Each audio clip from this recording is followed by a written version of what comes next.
Jerusalem. It shall come to pass in the latter days that the mountain of the house of the Lord shall be established as the highest mountain of the mountains, and shall be raised up above the hills, and people shall flow to it, and many nations shall come and say, Come, let us go up to the mountain of the Lord, to the house of the God of Jacob, that he may teach us his ways, and we may walk in his paths. For out of Zion shall go forth the law, and the word of the Lord from Jerusalem. He shall judge between many peoples, and shall decide for strong nations afar off. And they shall beat their swords into plowshares, and their spears into pruning hooks. Nation shall not lift up sword against nation, neither shall they learn war anymore, but they shall sit every man under his vine and under his fig tree, and none shall make them afraid, for the mouth of the Lord of hosts has spoken. For all the peoples walk each in the name of his God, for we walk in the name of the Lord our God forever and ever. In that day, says the Lord, I will assemble the lame and gather those who have been driven away, and those whom I have afflicted, and the lame I will make the remnants, and those who are cast off a strong nation, and the Lord will reign over them in Mount Zion from this time forth and forevermore. And you, O tower of the flock, hill of the daughter of Zion, to you he shall come, the former dominion shall come, the kingdom of the daughter of Jerusalem. Now why do you cry aloud? Is there no king in you? As your counselor perished, the pangs have seized you like a woman in travail, writhe and groan, O daughter of Zion, like a woman in travail, for now you shall go forth from the city and dwell in the open country. You shall go to Babylon, there you shall be rescued, there the Lord will redeem you from the hand of your enemies. Now many nations are assembled against you, saying, Let her be fruitbrained, and let her eyes gaze upon Zion. But they do not know the thoughts of the Lord. They do not understand his plan, that he has gathered them as sheep to the threshing floor. Arise and thresh, O daughter of Zion, for I will make your horn iron and your hoofs bronze, and you shall beat the plows into pieces, many peoples, and shall devote their gain to the Lord, their wealth to the whole earth. This is the word of the Lord. Thanks be to God. Excuse me. The silver lining of the cloud in the city of Jerusalem is a standpoint of view to discuss these 13 verses. Mind you, Micah prophesied over 40 years and wrote only 7 chapters. So some of these chapters, they are far apart in decades and in the daily experience that he had. When we talk about silver, it's like the color of a whitish precious metal that the ladies use and other people in jewelry. And now talking about silver lining, it's something that covers the inner surface of something. Say it again. Cloud is something that causes unhappiness or fear. See this picture. When we say cloud, gloomy cloud, in Micah's day's prophecy, we are talking about darkness. When it's about to rain, no sun will be seen. Even you may not even see each other, especially towards the evening. That is a cloud. Terrible. Disaster, unhappiness, terrorism, death, war. These are the things that have been prophesied and will surely come to pass. Now, by introduction, a cloud of gloomy prophecies or people think for unhappiness because of their ungodliness, they painted just dark images for Judah and Samaria. Israel in those days, they were north and south, fragmented. That was what it was in the secular, in the economic, and in their religious lives. They were heavily denounced, blamed. There was one prophet called Micah. He was a lone voice amidst 1,000 spiritual contractors. I call them spiritual contractors. They are all over the streets. They ministered for a loaf of bread. We talked about them last week. But God had a word for the land of promise, which is Israel. Cloud of judgments. It was not announced as any figurative language. The cloud of judgment was exiled, kidnapping, taken to strange place. Exile will be real with its problem. I put it in bold letters in verse 10. Writhe and groan, O daughter of Zion, like a woman in travail. For now you shall go forth from the city and dwell in the open country. You shall go to Babylon. There you shall be rescued. There the Lord will redeem you from the hand of your enemies. You are going from Israel to Iraq, 5,000 kilometers away. And the yearly trek in those days, slaves until they get to where they're going. And you know, in 2 Kings chapter 20, you can see this faint picture. I see this for your future. The eunuchs and kings and Queen Esther, he said, some of your own sons who are born to you shall be taken away, and they shall be eunuchs in the palace of the king of Babylon. It was rumored that Nehemiah was a eunuch. They removed their testes, they cannot marry. So they are harmless to the madam in the house. And when you see them going to Babylon, it was torment of exile. He said, for now, you shall go forth from the city and dwell in the open country. You shall go to Babylon. Micah chapter 4, verse 10. This is a prophecy bluntly said. Nobody can change it. But we're talking about the silver lining. Gloom, darkness, crying have been said in the affirmative for all the things they did in the last week's telecasts. That is the origin of Psalm 137. By the waters of Babylon, near their sea, River Tigris, River Euphrates, by the waters of Babylon. There we sat down and wept when we remembered Zion. It is real. See their hand on their head. See their heads bow down.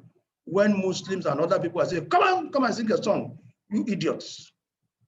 So gloom, darkness, cloud really happened as predicted. The queen here is attended by eunuchs. Their young men are castrated, they cannot marry. They are to take care of women in the palaces. But let us now talk about the silver lining. The silver lining was talked about by 4 prophets. Micah around 700 before Christ, Daniel around 600 before Christ, Zechariah around 500 before Christ. All of them were saying the same thing, that good things are coming. It was not for the time, but for the later days. Nebuchadnezzar saw it in dream, and Daniel told him, what will be in the latter days is what God showed you. And when Angel Gabriel spoke to Daniel in chapter 10, he told him, what is before all your people, what will befall all your people in the latter days, for the vision is for the times yet to come. 600 years before Jesus Christ was born, he was talking about when Jesus Christ will be born. Zechariah said, therefore say to them, thus says the Lord of hosts, return to me, says the Lord of hosts. I will return to you, says the Lord of hosts. So 3 kings, 3 prophets, over 100 years each, affirmed that it will come true. Imagine somebody is in IDP, the house is demolished, and you are saying his children will be excellency. The future. That is, every cloud has a silver lining. When the sun is to shine, this is the way it lines the cloud. There's a quote from one Israeli that was published in 1998, very recently. See the way he said it. Israel is the very embodiment of Jewish continuity. It is the only nation on earth that inhabits the same land, bears the same name, speaks the same language, and worships the same God that he did 3,000 years ago. You dig the soil and you find the pottery from the times of David, coins from Bakoba, and 2,000-year-old scrolls written in a script remarkably like the one that today advertises ice cream at the corner candy store, saying Israel has not changed. That is God. They were in slavery. He promised them they will come back and remain his elect. So In Micah chapter 4, verse 2, it says, many nations shall come and say, come, let us go up to the mountain of the Lord. That is Mount Zion, that's Jerusalem, to the house of God of Jacob, that he may teach us his ways, and we may walk in his path. Excuse me.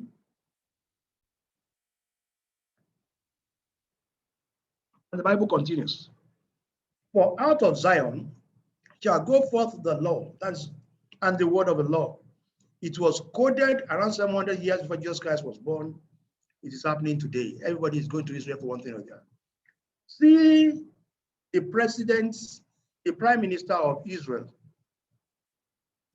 Micah says they will be raised up above the hills and people shall flow to it. There is a speech that the prime minister of Israel, Benjamin Netanyahu, he gave in 2018 at the instance when US relocated to Jerusalem the embassy. See his speech. Mr. Netanyahu said, only 70 years ago, the Jews were taken to the slaughter like sheep. 60 years ago, no country, no army. 7 Arab countries declared war on the small Jewish state only a few hours after its creation. We were 650 Jews, that's the only nation, against the rest of Arab world. No Israel Defense Army, that's what they call IDF. No powerful air force, only brave people with nowhere to go. Lebanon, Syria, Iraq, Jordan, Egypt, Libya, Saudi Arabia, all attacked at the same time. The country that the United Nations gave us was a 65% desert. The country is out of nowhere. 35 years ago, we fought the 3 armies most powerful in the Middle East, and we swept them in 6 days. We fought against various coalitions of Arab countries, which had modern armies and many Soviet weapons, and we have always beaten them. Today, we have a country, we have an army, a powerful air force, a state-of-the-art economy, which exports millions of dollars. Intel, Microsoft, IBM develops products at home. Our doctors receive awards for medical research. We make the desert bloom and sell oranges, flowers, and vegetables all over the world. Israel has sent its own satellite into space, 3 satellites at the same time. We are proud to be at the same rank as United States, which has 250 million inhabitants, Russia, which has 200 million inhabitants, China, which has 1.3 billion inhabitants, Europeans, France, Great Britain, Germany, with 350 million inhabitants. The only countries in the world to send objects into space. Israel is now part of the family of the nuclear powers, with the US, Russia, China, India, France, and Great Britain. We have never officially admitted it, but everyone knows it, and say that only 60 years ago, we were led, ashamed and hopeless, to slaughter.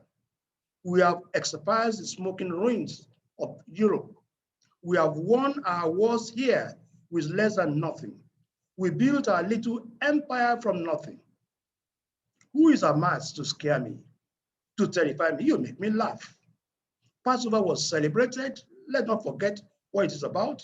We survived Pharaoh. We survived the Greeks. We survived the Romans. We survived the Inquisition in Spain. We have the pogroms in Russia. We survived Hitler. We survived the Germans. We survived Holocausts. We survived the armies of 7 Arab countries. We survived Saddam. We will survive the enemies present. Think of that in human history. Think of it. For us, the Jewish people, the situation has never been better. Then let's face the world. Let's remember all the nations or cultures who once tried to destroy us no longer exist today, while we still live. Egypt, the Greeks, Alexander of Macedonia, the Romans. Does anybody speak Latin today? The Third Reich. And look at us, the Bible nation, the slaves of Egypt. We are still here. and will speak the same language then and now. Arabs don't know yet, but they will learn that there is a God. As long as we keep our identity, we are forever. So forgive us not worrying, not to cry, not to be afraid. Things are fine here. They could be certainly better. However, don't believe the media. They don't tell you. Parties continue to take place. People continue to live. People keep coming out. People continue to see friends. Yes, our morale is low. So what?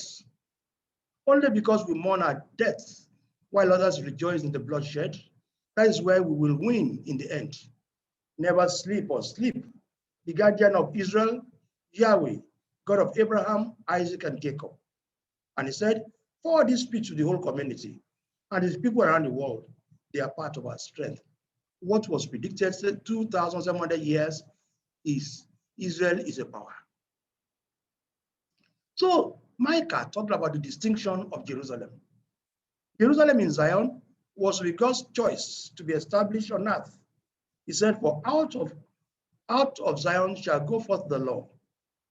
And Isaiah predicted it, Zechariah predicted it. And when they say out of Zion shall go forth the law and the word from Jerusalem, Micah said in verse 2, where we're studying, how the Redeemer will come. The Son of Righteousness, that's Jesus Christ, is the light of the world. The Son of Righteousness will come with healing in his wings. In the figurative sense, Jesus came. So there is distinction of Jerusalem. And he said, on that day, Zechariah said, around 500 years before Jesus Christ was born, living waters shall flow out from Jerusalem, half of them to the eastern sea, and half of them to the western sea.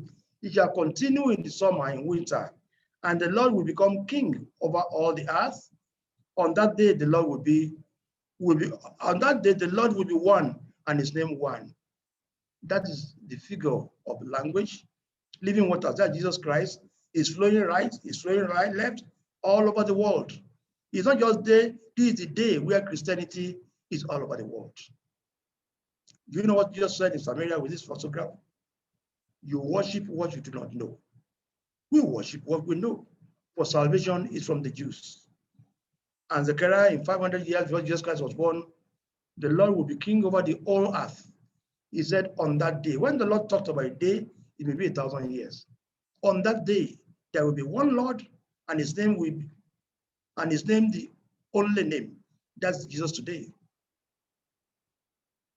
So upon her, that's the height of Jerusalem, shall be established the highest mountain, which is the Lord's. He talked about it in Micah.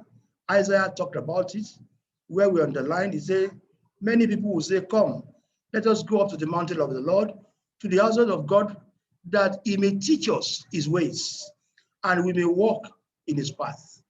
Today, everybody is going for pilgrimage in Jerusalem. They are going to where Jesus went. They are teaching them how he did. The whole world is going that may teach us, may teach them. This is Israel. That mosque is near the Western world. So, how to enjoy Israeli capital city from the most sacred sites, the Western world, most churches, world most sought after. Today, everybody is going to Jerusalem to see where Jesus sat, to see where he died, to see where he taught, to see Cana of Galilee, to see Nazareth, to see where he was born in Bethlehem. That is becoming a pilgrimage. They earn about 1 billion a year, as far as 20 years ago. So the Lord's leadership in the Holy Land will be through the word and the military. How do I mean? He said, for out of Zion shall go forth the law and the word of the Lord from Jerusalem. He shall judge between many peoples.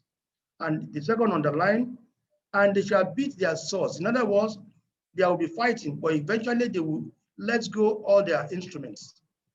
If you remember the Entebbe operation, when Israel went by air and leveled Uganda and saved their captives, you cannot dare Israel when it comes to warfare. So the Lord's leadership in the holy city will be through the word and the military. For out of Zion shall go forth the law and the word from Jerusalem. He says, they will beat their spears and get it into plowshares, not into what can make for food. It's coming up gradually. You can see the sword at the top of this mountain. They will hammer swords into plow. It will eventually become what they use for cooking and for planting. Nation will not lift up sword against nation. It's coming up gradually, but not now. When you can see this Galatians 2:20, I have been crucified with Christ. It's no longer I who live, but Christ who lives in me. And the life I now live in the flesh, I live by faith in the Son of God who loved me and gave himself to me. Little by little, the warfare of the whole earth will center on Jesus Christ when he comes. The Lord's leadership, he will judge between nations. Isaiah said it. Isaiah prophesied about around the time of Micah, they were saying the same thing. The new earth is coming when the new Jerusalem will be let down.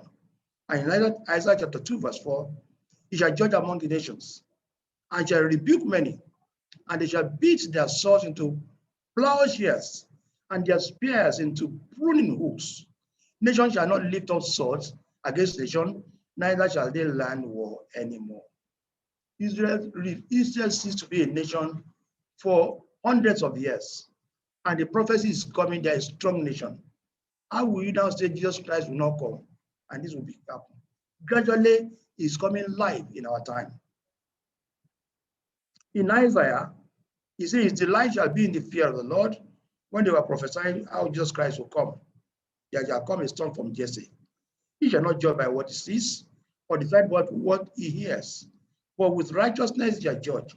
Jesus Christ has come, is the Son of righteousness. What the Messiah will do and how he will operate in the imagined new world is a pictorial photograph that is being plowed down, and it will happen. Its future silver lining period will be peaceful.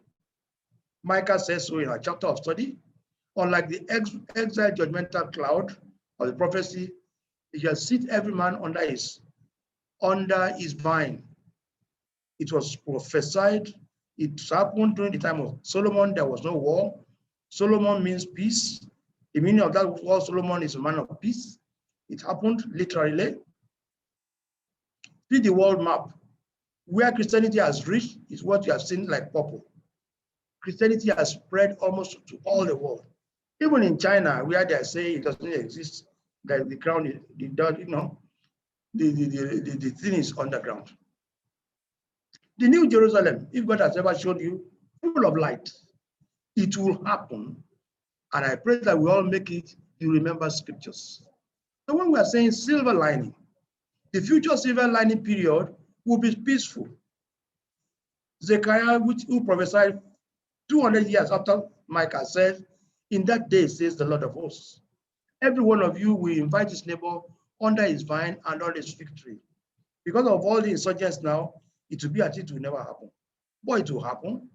Jeremiah, who prophesied 600 years before Jesus Christ was born, 100 years after Micah, he said, Jacob shall return and have quiet and ease, and none shall make him afraid. It is happening now. But then it will be as if it will never happen. This is the photograph of ministry of all the prophets. The band in the middle, you will see Micah, you will see Isaiah, you see Hosea. That is when all these prophecies took place, around 700 years before Jesus Christ was born. Little by little, it started unfolding, and today we are seeing it happen. Then those who went to exile will say it will never happen, it's impossible. So when you see prophecy sometimes, they look like madmen who are speaking to themselves. It will be a time of contrast of world idolatry. The Bible is saying, in Micah, for all the people who walk each in the name of his God, now people believe in Juju or Banje. He said, if you be unwilling to serve him, Yeshua said, choose whom you will serve. But as for me, as my house, we will serve the Lord. Joshua 24:15. It is still happening now. People believe in what they call African insurance. That is a Molech of the Philistines that fell before the ark of the covenant of God in the field. That gun fell before God's testimony, saying that little by little, every charm will fail before wherever the presence of God is. This future we are going through will be a time of a contrast of idolatry and God. Every nation will still make its own God. But he says in Zechariah, I will make them strong in the Lord, and they shall glory in his name. He's saying on that day, that means that period. We're in that period, 2,700 years before, after this prophecy, he said, I will assemble the lame, those who are left behind, who have been driven away, and who have been afflicted. He said he will assemble them, and a strong nation, and the Lord will reign over them in Mount Zion. When a prophet is talking, it will be like a madman. So there is a consolation for the less privileged remnant in the world, in the land. They say God will take care of them in the midst of many peoples. The enemy will be fooled. You know, sometimes when the enemy is winning, they will think, don't mind all these people. We have dealt with them. We are dealing with them. We will deal with them. When the cloud of wickedness is raining, the enemy will make a rejoicing and they will be fooled. If you remember the Amalekites that carried all the family of David, they spread out and they were rejoicing. This is the way they mounted camels. And when they have captured and kidnapped people of God, they make mockery. The enemy will have a temporary mock rejoicing. The modern day parade, when they now celebrate when they have won, this is US. Sometimes it may be up to 7,000 people marking a parade of victory. And it is modern day victory parade when they win wars in US. Let us now come to our own discussion. In what exile are you undergoing purification? Don't give up. Don't give up. The reason I came late is that I had a little mix-up of what I already put on the screen. I don't know how it came off. There's one person called Augustine of Hippo, around 343 BC. No, AD. His mommy prayed for him for over 17 years. The wife prayed for the husband for about 30 years before he became a Christian. So if you have a naughty relation, don't give up as if there is hope. Socially, don't give up. Spiritually, don't give up. Economically, don't give up. If poverty is rolling you in the gutter, as if you will never prosper, don't give up. Professionally, in your work, don't give up. Because the unnecessary process of rebellion and ungodliness will appear to celebrate. The unchangeability, God does not change in what he wants to do. The gift and the call of God, they are irrevocable. Romans 11:29. So Hebrews say, if you are going through bad times, for the moment, all discipline seems painful rather than pleasant. Later, it will yield peaceful fruit of righteousness to those who have been trained by it. Don't give up. You can see these Nigerians in IDP. See these two people. They say, if they slap you on the right, on the left. The man said, we don't have any lip, we don't have any cheek to turn. They've slapped right, they've slapped left. We don't even have any food to break our fast. We are in perpetual fasting with nothing to break. This is Christian persecution in Asia. In Ilorin, a lot of people are, admitted Christian persecution yesterday. You can see this man when you are fed up. The Bible still reminds you, we know that in everything, God should work for good with those who love him, who are called according to his purpose. See Nigeria IDP. What did they say? All of us had houses and properties before Boko Haram attacks. There are millions being fed as if they are beggars. And Hebrews 12:11 says, No discipline seems unpleasant at home at any time. Later on, it will produce a harvest of righteousness and peace for those who have been trained by it. See the man, in spite of his putting up all the armor of God, fighting battles. But in Romans 8:37, yet in all these things, we are more than conquerors through him who loved us. Some people, their food is fasting. So if you are meeting terrible things going on, sometimes it may be the time for the enemy to have a false rejoicing. God has not abandoned you. You need to see the silver lining of the cloud. See the way this man is abjectly just closing his eyes.